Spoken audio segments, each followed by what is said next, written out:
welcome back to my channel. Hello, my spooky and fantastical friends. So today's video is going to be a little bit of a different video from what I normally do. First of all, I just want to start off by saying that if you are someone who has recently suffered the loss of a child, or if you are someone who is currently dealing with PTSD or other mental health issues, you know, depending upon where you're at, if you're not comfortable hearing about infant loss or anything to do with that, you may want to skip this video because it may trigger you. If you are someone who has suffered the loss of a child, I just want to start out by saying that anyone who gave you anything less than what you needed, or who judged you, or who made you feel anything less than loved and cared for, in that, they owe you the world, and they owe you the hugest apology. And for anyone who doesn't know what it's like to lose a child, I pray so hard that you never do, because when a child dies, they leave a hole in your life the size of the Grand Canyon.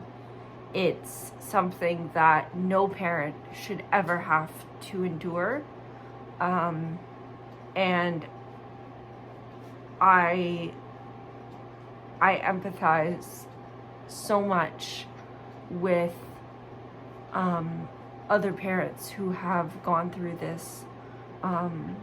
So please understand that there is no worse experience on this earth that a parent can suffer. And if you have gone through that too, I'm so sorry. It's rough. And a lot of times people just don't get it. Not only do they not understand it, but they don't respect it. And I'm so sorry that you are experiencing or have had to experience that as well. It's certainly rough. So if anything to do with infant loss is something that is going to trigger you, or something that you are not comfortable hearing about, you can easily go and watch one of my other videos on my channel.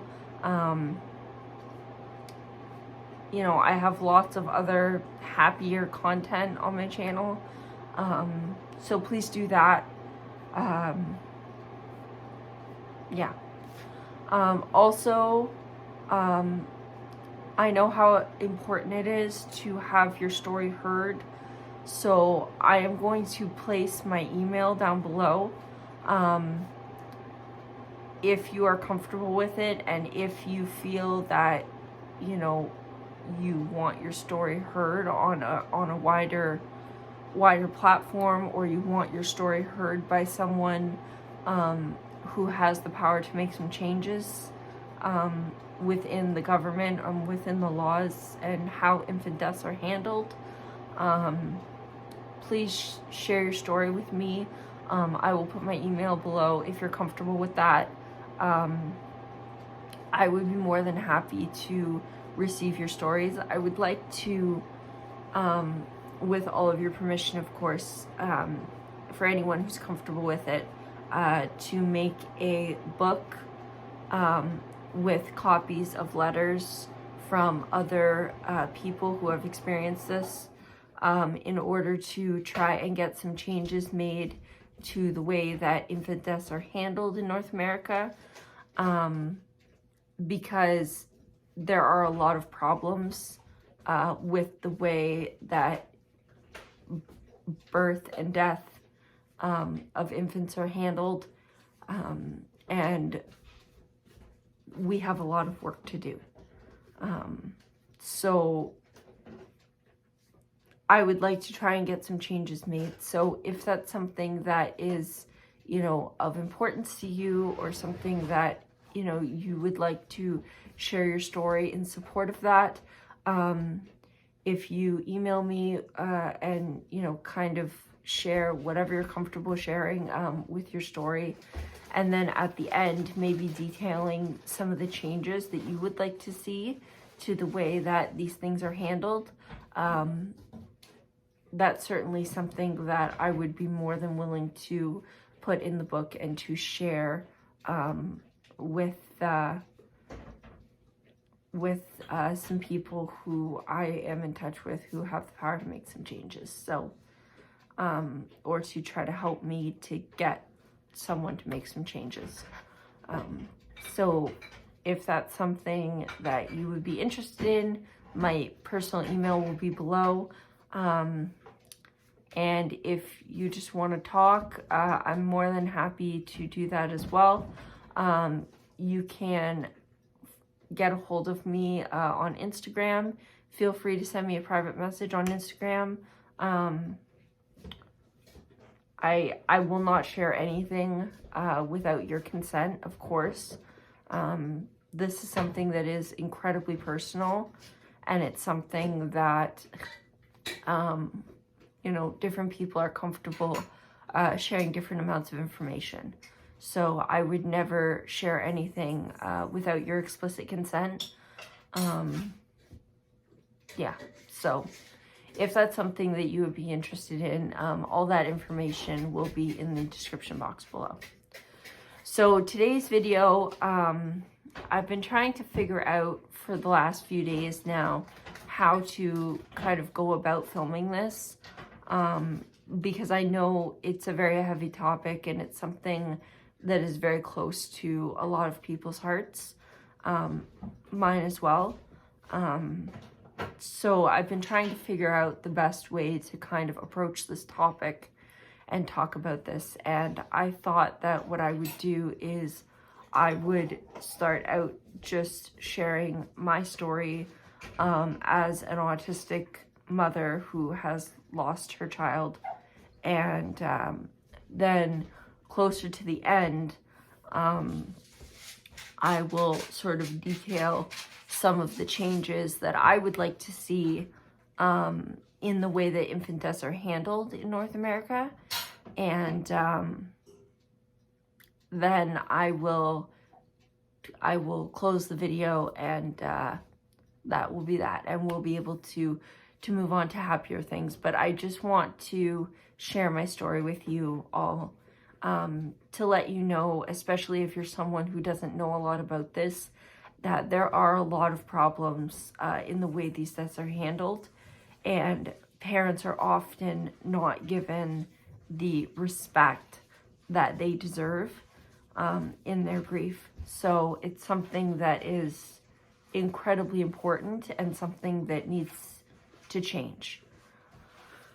So my daughter, you'll see her, her picture will be the thumbnail for this video. My daughter, her name was Ebony Velma Dubé. Velma was my great aunt. I gave Ebony the middle name after her. My great aunt was an incredible woman, and she lived until she was 99 years old. So, and I was very close with her. So giving her, my daughter, that middle name was very meaningful. Anyway, when Ebony was born, I went through 16 hours of labor, which ended in a C-section. My husband stayed up with me for 26 hours. By the time my labor had gotten to the point where I needed the C-section, it had been 26 hours from the time that, you know, we had been up. Things had kind of started going, and then by the time I had the C-section and Ebony was born, there was, it was a 26-hour full time frame, but it was 16 hours of active labor. So when Ebony was born, I had made it clear to everyone I knew before she was born that breastfeeding was not something that I wanted to engage in.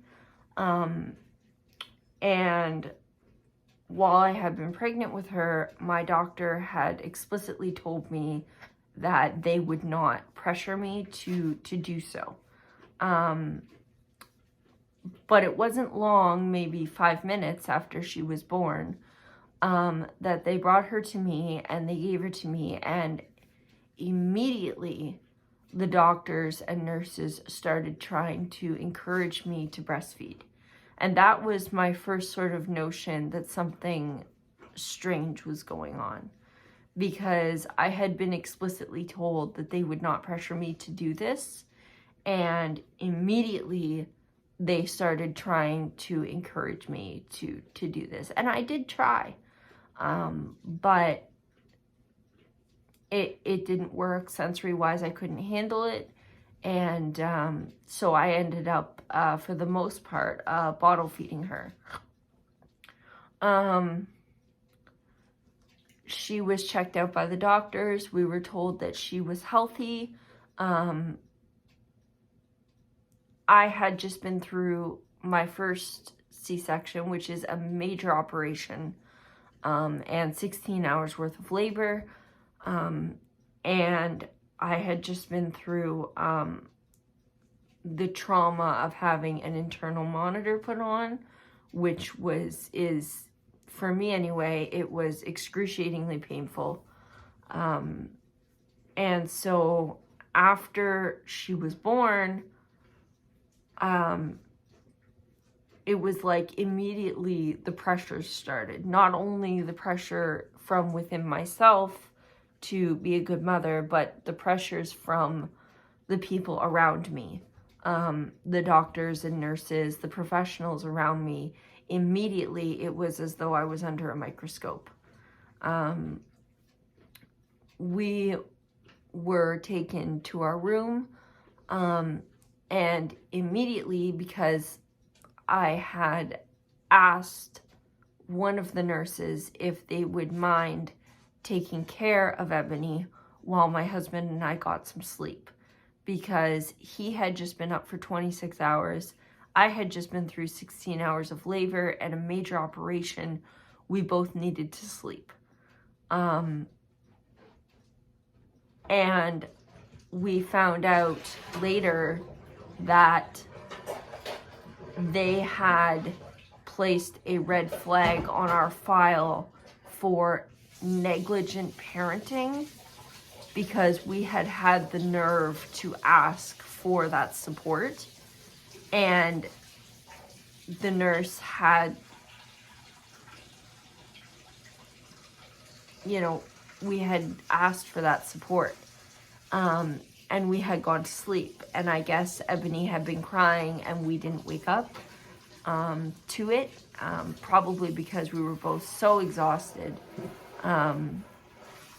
And that's why we had asked the nurses to look after her for one night while we got some sleep, just simply because we knew that we were going to sleep like logs and we wouldn't necessarily wake up to her cries. So we had asked that, and they had placed a flag on our file for negligent parenting, which was the first sort of totally ridiculous thing that happened.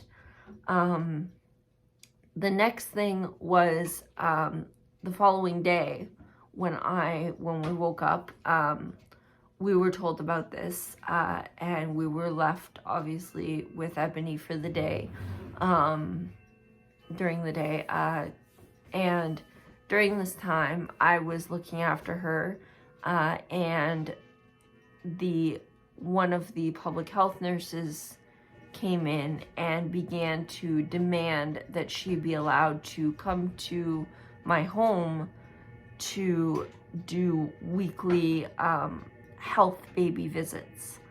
I had stated that I wasn't entirely comfortable with a stranger coming in and weighing my baby and poking and prodding at my baby.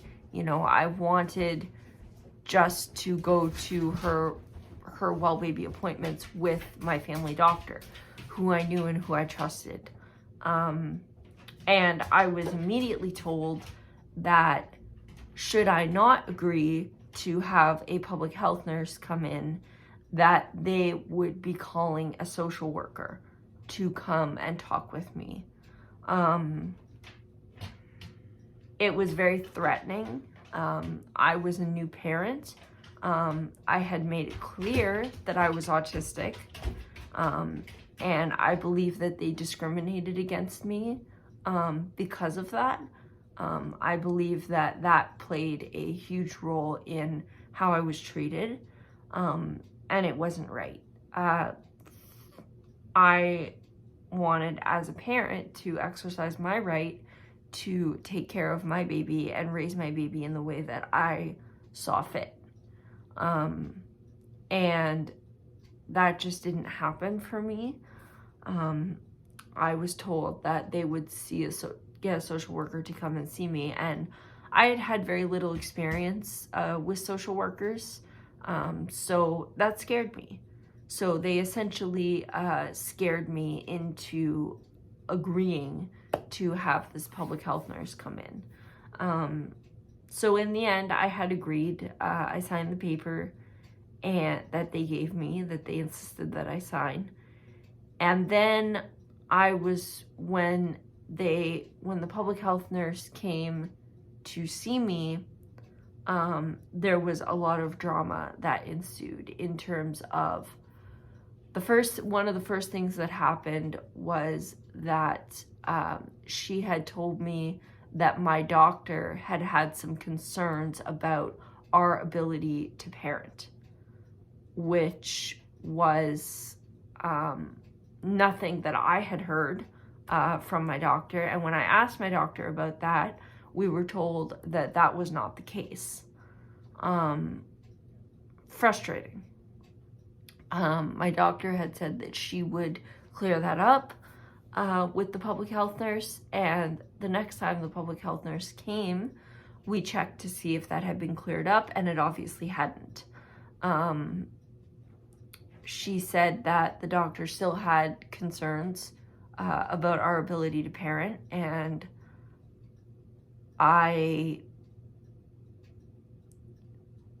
but my doctor continued to tell me that that was not the case. So as a new parent, you can imagine that this is very frustrating. It kind of ended up being almost like a high school drama show, you know, with my baby's life. And it was very frustrating. I should also mention that when I was pregnant with Ebony, closer to the end of my third trimester, she was very active. She would kick a lot, and it was quite painful for me. And so sorry guys, it's hard. It was quite painful for me. So I would often ask my husband to gently place his hand on my belly and talk to her and tell her to stop kicking. And he would, very gently, firmly, but gently, he would say to her, "Ebony, this is your daddy, stop, please." And she would stop. It was incredible. She would stop kicking. It was almost like she heard his voice and was comforted by that. And when I told when this happened in the waiting room at the doctor's office, someone else went in and complained to the doctor's office that they were concerned about abuse. It was totally ridiculous. And so there was a red flag then placed on my file at that point as well, for this accusation that was totally had no truth to it whatsoever. Then when we were, on one of the first visits that the public health nurse came, she came in and we asked her to wash her hands before handling my baby, and she kind of snubbed us and said that, oh, well, we have our own hand wash, and, just very rudely, the tone was incredibly rude. But I never felt empowered enough to tell her to leave. My husband and I, she would come down and she would take Ebony and weigh her, and Ebony began to cry, as babies do, and my husband was changing her, and he began to get frustrated because she was crying, and most parents do at some point get frustrated. This is something natural that happens with parents. Parents get frustrated. We had fed her, we had burped her, and we were in the process of changing her, and I was guiding my husband through what to do. As a first-time dad, I was guiding him through how to change her. At the same time, the public health nurse was talking in his ear, and pointing out all kinds of things, talking to him about all kinds of other stuff in his ear, distracting him from what he was focusing on.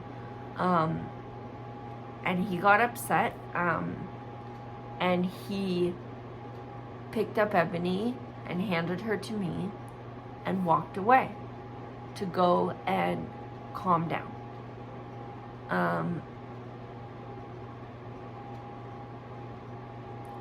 He muttered to himself a little bit, but he was calming himself down, which should have been a positive. That is exactly the way to handle that situation. To give the child to the other parent and to walk away and calm down when you get frustrated. That should have been a positive. But in the public health nurse's eyes, it wasn't. And we got a red flag on our report for potential for future shaken baby syndrome, which was, again, something that had zero truth to it. So I wasn't entirely sure what was going on, why we were getting all these flags, and why all of this was happening. So I spoke to my doctor, and she suggested that Children's Aid Services has, or CFS has, two sides. They have a child protection side and they have a support side. She suggested that we self-refer to the support side only, and that having a CAS worker come in and sit with us and, kind of guide us through some things would potentially get the public health nurse to back off a little bit. So we tried it. All we wanted was to be left alone, to raise our baby the way we wanted to raise her. And that was made clear right from the very beginning that that was not going to happen. I felt hurt. I felt lied to. I felt betrayed by the very people who were supposed to help me. So then what happened was, we had, like I said, we had self-referred to the support side of CAS. And the CAS worker who came in was wonderful. She was a really wonderful person, and she frequently questioned why she was here. She wasn't entirely sure why she was here. We were doing everything that we were supposed to be doing. And there was a lot of confusion surrounding why she was even here. She had nothing really to say, so she would really just come and chit-chat with us for the appointments, because she helped us with a few of our questions about the nursery and making sure everything was safe for Ebony, but other than that, she didn't really have anything to say. There was nothing there, she looked around and we showed her the nursery and asked if it was good, and she said, yeah, it's wonderful. She gave us a couple of pointers, things that we took into account and we changed about it, but other than that, there was nothing that she really had to say. So a month of this went by, this kind of drama show, with us feeling sort of increasingly betrayed by the people who were supposed to care. And then one morning I woke up and I checked on Ebony and I picked her up. I went to feed her, and she went limp in my arms, and her lips turned blue, and she stopped breathing. And that was it. My stepfather, being a paramedic, came home and transported her to the hospital. And everyone tried the best they could to save her life, but it just wasn't meant to be. She passed away that day.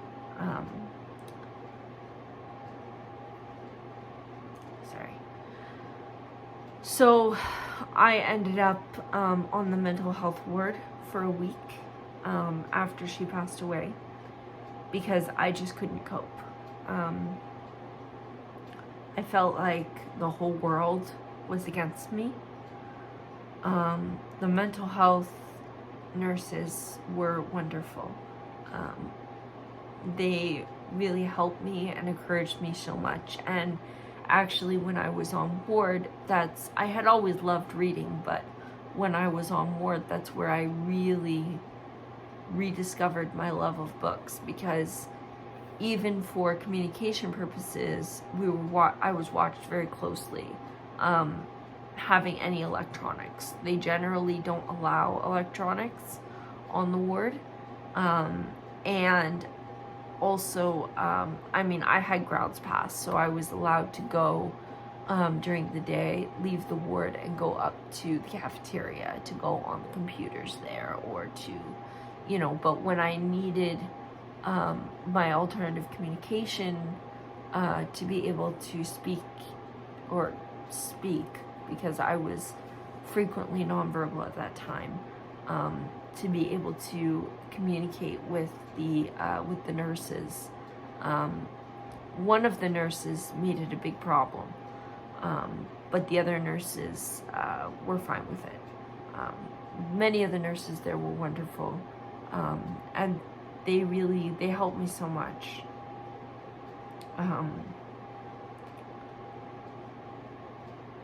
But as soon as she passed away, within an hour or two of her being passed away, we were being questioned by the police, by the detective, about what had happened.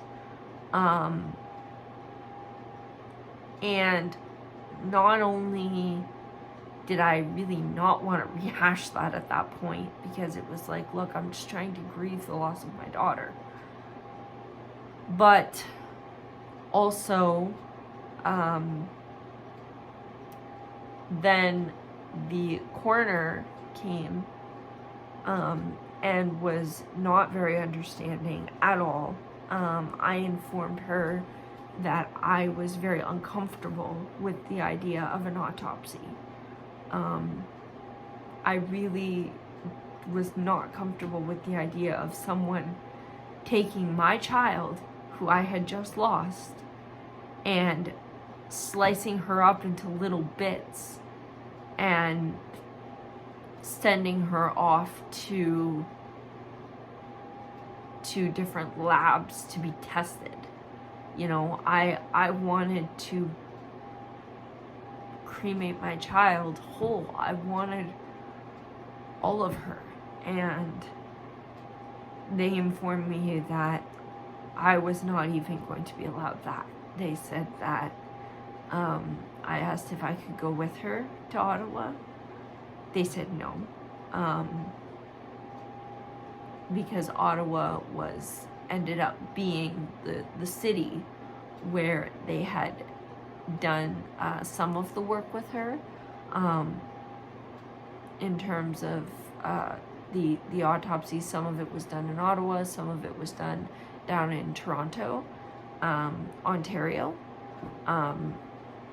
That's was where things were sent to, was to Ottawa and Toronto, Ontario. But in either case, I had asked if I could go with, and they had said no. And I was informed that I was not going to, not only was I not going to be allowed to travel with my child, but that this autopsy was going to happen whether I liked it or not. And I felt very disrespected as a grieving parent. And then it came back unascertained. So for me, that hurt. It hurt not only on the level of that they were disrespecting my wishes for my child, but also that the professionals who were supposed to be helping me, not only did I feel like they had betrayed me during her birth, like in terms of after her birth, when they were supposed to be supporting me as a first-time parent, but I also felt betrayed after her death, that they were looking for a cause and found nothing. I felt betrayed on two levels. Number one, that they were looking for a cause when I had asked them not to, because of my personal beliefs surrounding death and wanting to grieve the loss of my daughter in my own way. But then I felt like I was betrayed again when they said that they were going to do this anyway, and they ended up wasting all this time and money and resources looking for something that was not there, looking for an answer that would never come. So that's my story. I'm very angry about the way that we were treated. It wasn't right. There were just so many things that happened that were not, as you can tell from the story, not treated appropriately. And I feel like the fact that I was autistic, that I am autistic, and that they knew that I am autistic, I feel like that played a very big role in that.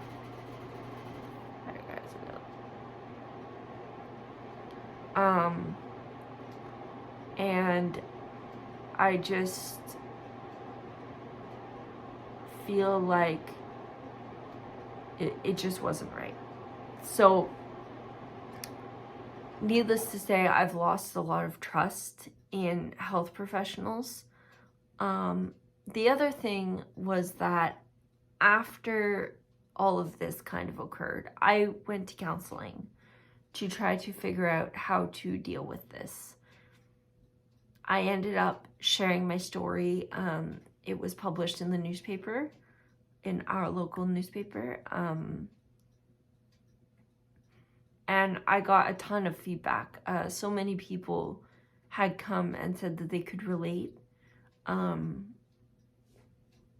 that was all well and good, but I wanted to see some change. I thought that maybe sharing my story in the newspaper might incite some change in the way that things are handled. But it didn't. And I talked to the therapist that I saw about this and about how I was feeling, and trying to get a feel for why all this was happening and what on earth was causing all of this drama after Ebony was born. Like what was all this stuff that was going on? There was something going on behind the scenes. I could feel it. I knew it. Because what other reason would a family doctor and a public health nurse have to not only have things put on a report that had zero truth to them, but also then to act to have giving a new parent conflicting information? It really started to feel like a she said kind of deal. Petty drama. It was very frustrating. And so, okay, so you guys get the idea. We're going on 37 minutes and this video is going to take forever to upload. So I'm just going to kind of move on here, and I'm going to talk about what changes I would like to see. So first things first, I feel like parents should have more control during infant death investigations. If a parent is severely uncomfortable with an autopsy, there should be an alternative. Or, here's an idea: respect the parent's wishes and don't perform an autopsy. It's not, she was my baby. She was not, sorry guys, she was not the government's child. The government did not give birth to her. I did. She was mine. She was my baby. She was my child. And so I feel like in terms of changes, the first thing is to recognize that parents should be allowed, within obvious parameters. You know, you shouldn't be allowed to abuse your child, of course not. But to take something that a parent is doing well, like giving the baby to the other parent and walking away to calm themselves down when they're feeling frustrated, so that they can come back refreshed, taking something that should be a positive and making it into something that it's not, is not right. And that needs to stop. That is not okay. And it needs to change. So parents should not be put under a microscope. Parenting is hard,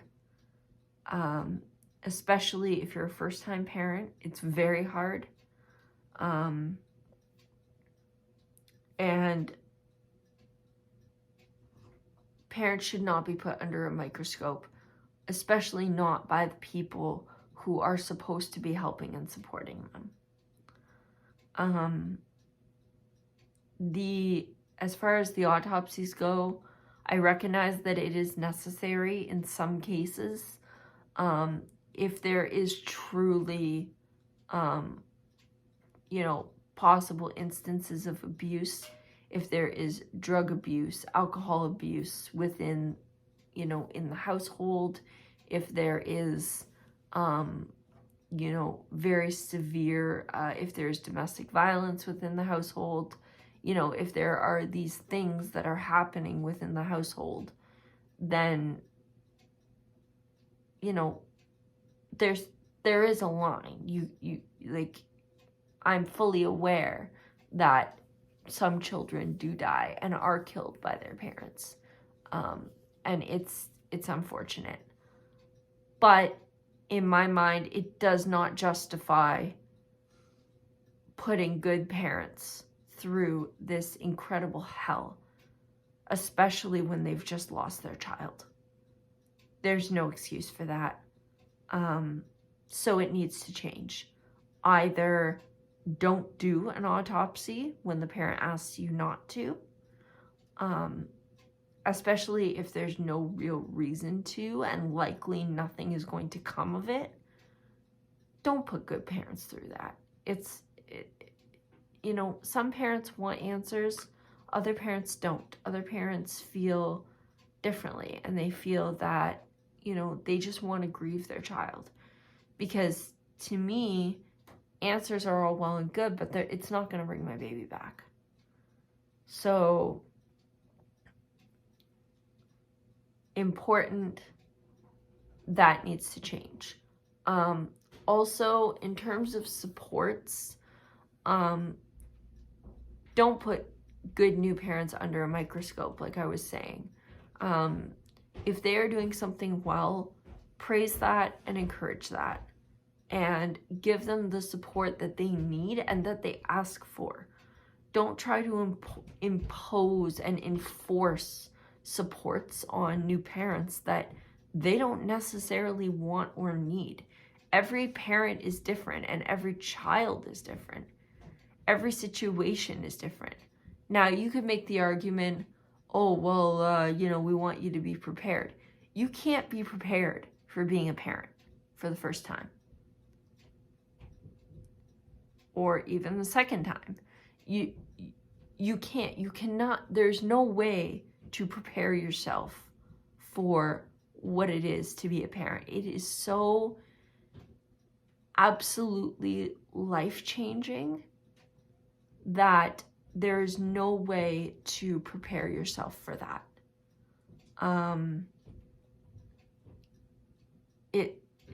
Not only have you never been a parent before, but this child that you have given birth to, they're doing this for the first time as well.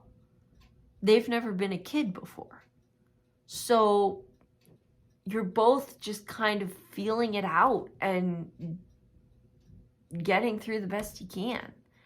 And by enforcing supports on a new parent that they, especially, an autistic new parent, but, a new parent, any new parent, autistic or not, enforcing supports on them that they do not want or that they did not ask for, can often do more harm than good. And Ebony's story is a perfect example of that. Do not do that. That needs to stop. Parents should be given an opportunity.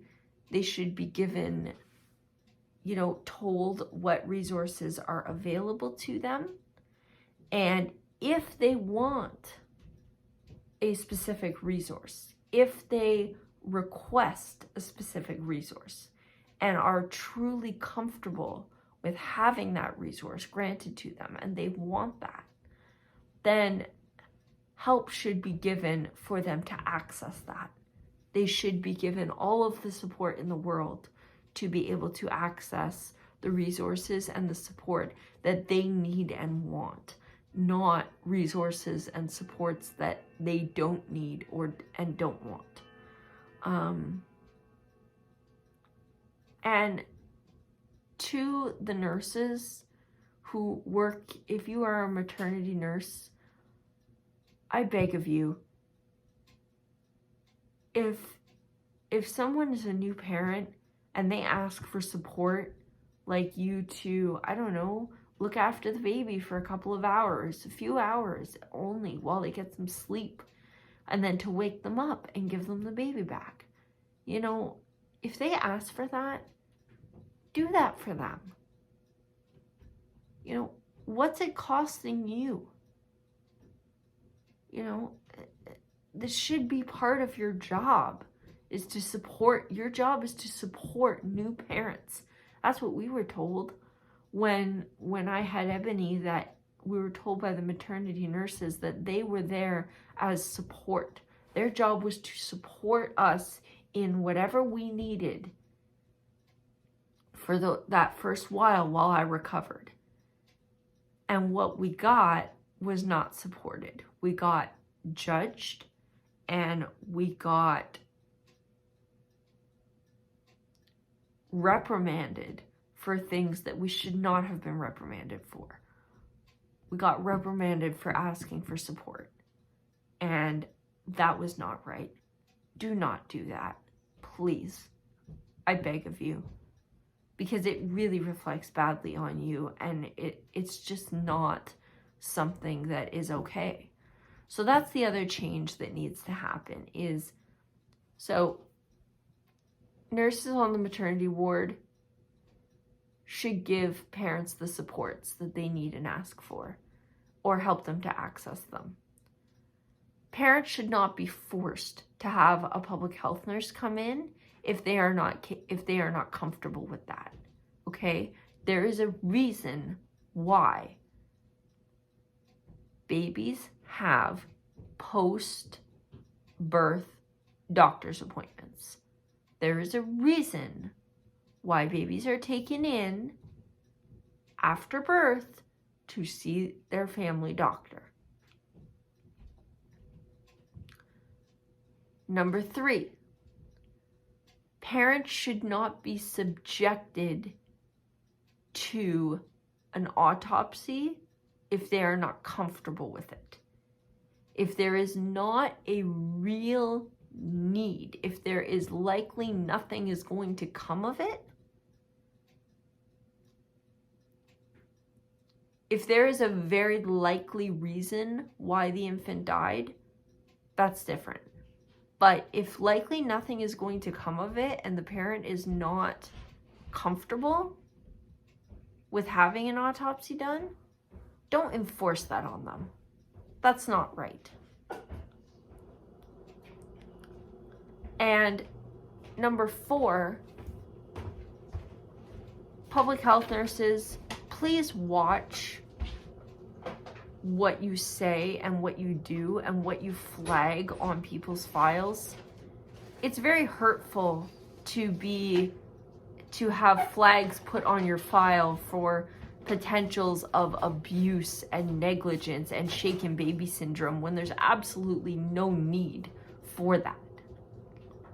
When in fact, what is happening is the mother or father is doing exactly what they should be doing. And whether you are a fan of the person who you're going to see or not, that is your personal bias, and that is not something that should affect how you treat your clients. Okay? You are not there to be their friend. You are not there because you have to like them. You are there to give them support that they need and that they want and that they require from you. That is your job.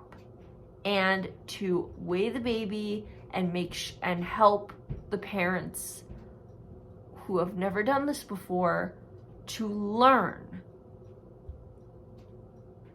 effective ways of parenting that they want to learn.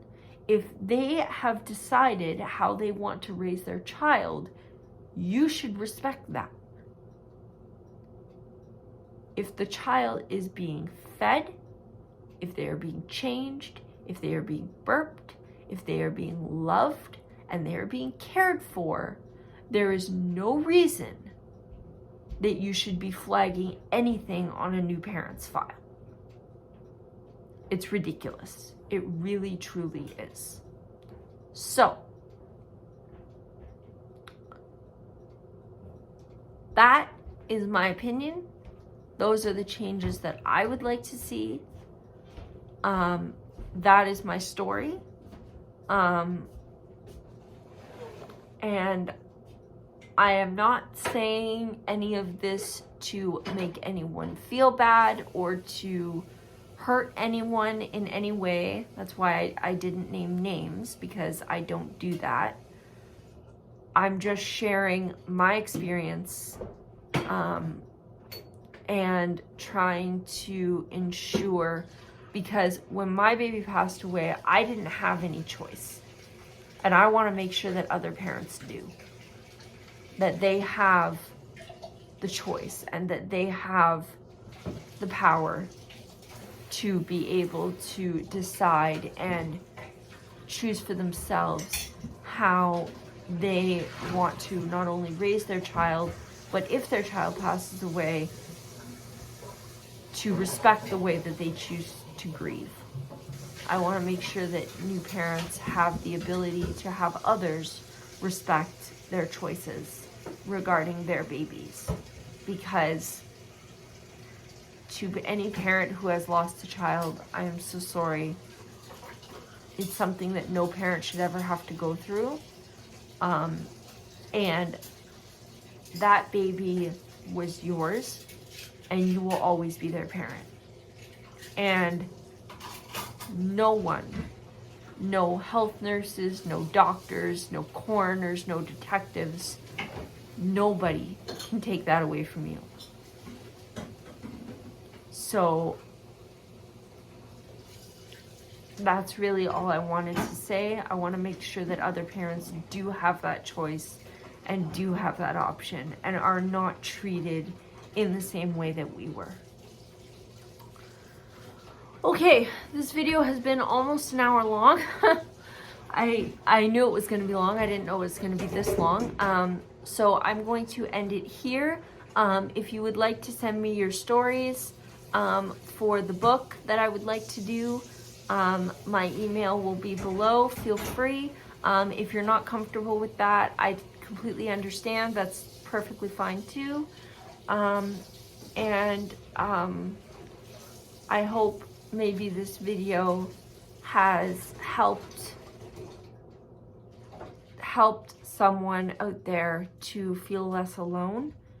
And I hope that it will help to educate others, and I hope that it will help to maybe incite some change, because it's something that needs to happen. Okay, that's all I want to say, and I will see you guys all next time.